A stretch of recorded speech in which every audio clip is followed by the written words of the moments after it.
Now, activities at the Treasury Bills market has been calm today as investors turn their attention to the 500 billion naira open market operation auction. Now, traders at UBA expect the sentiment to persist due to the auction. Chuka Nwachukwu, head of ALM and balance sheet management at UBA, joins me now for more market movements. Chuka, thanks a lot for joining us on the show today.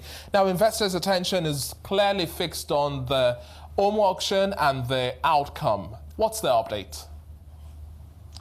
Thank you, David. Like you rightly mentioned, today has been quiet, trading especially on the T-bill side. This is due to the OMO auction. 500 billion is on offer, and then we expect a rate to be within the 22.3 to 22.5 levels. The last OMO auction was on Friday last week. The same 500 billion was offered, and 1.4 trillion was the subscription. However, they sold over 1.1 trillion. So we expect to see similar subscription levels as well as the similar rate levels as well today. So while we're still waiting for the full outcome of the OMO auction, now walk us through the market movements we've seen so far this week, what investors are expecting as we're wrapping up the month of May as well now gradually. And don't let's forget, today is also May 29th. We are marking the one-year anniversary of President Bola Tinubu. Remember this time last year, subsidy was gone. That was the big news. We've seen a raft of reforms so far. How are investors positioning on the back of today's celebration and what's to come?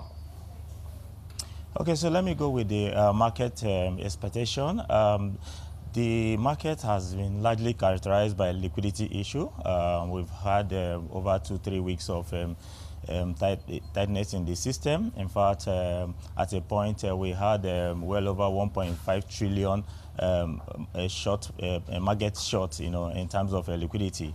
But last week there was a fact came in, and that kind of like eased the pressure in the liquidity.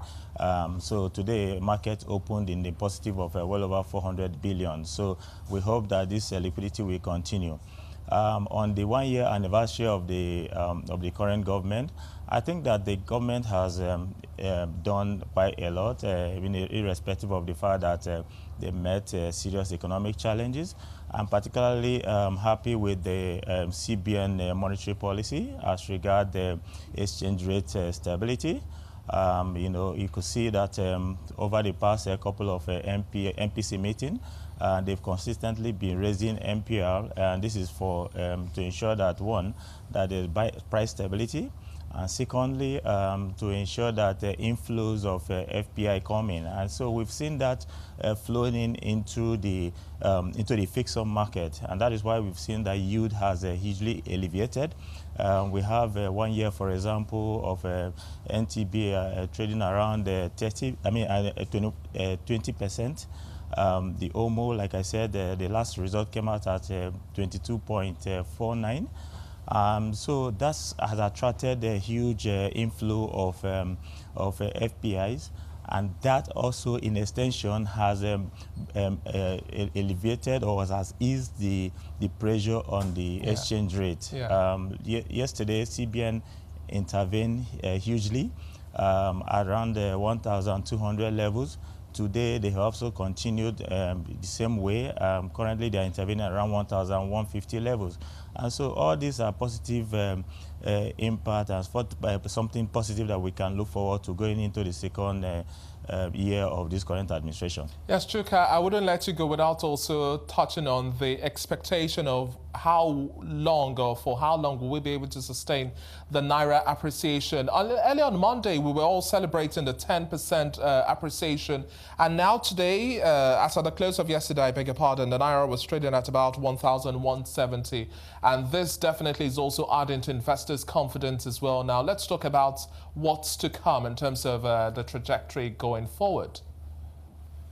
I think that, what CBN is doing, which is the monetary aspect of things, is yielding results. However, the physical aspect has to complement what the CBN is doing. So I feel that we need to continue on the side of increasing our production output, and then also to increase, look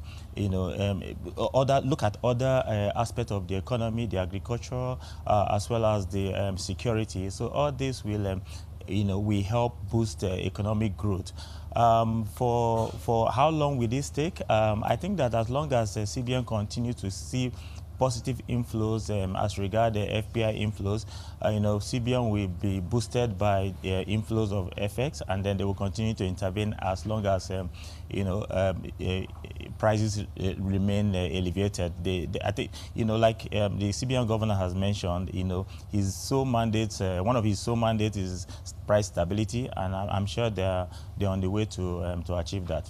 Yes, and in terms of getting the balancing act right between the fiscal and monetary authorities, this is quite important as well, while we continue to have bigger focus on FPIs and also driving that flow from the FDI space as well. We'll leave the conversation here for now, Chuka. Thanks a lot for speaking with us. That is Chuka Nwachukwu, head of ALM and balance sheet management at UBA.